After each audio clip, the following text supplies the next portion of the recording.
Unless people stand up and express their opinion, and people whose opinion should count, then what hope do we have? We'll be ridden over by all sorts of people. We're not going to allow that to happen.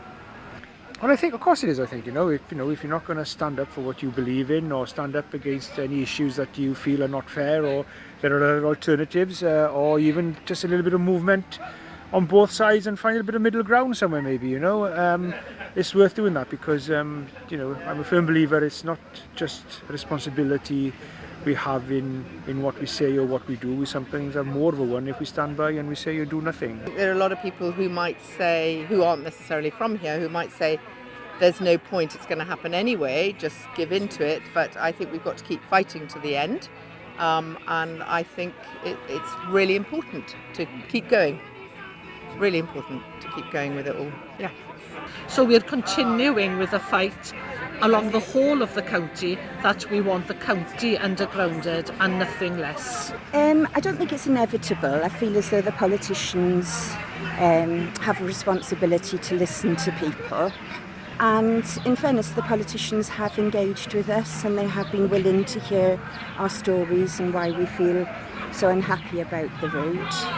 There are alternatives, that it could be undergrounded if it has to happen. And so, yes, it's definitely worth getting the message out.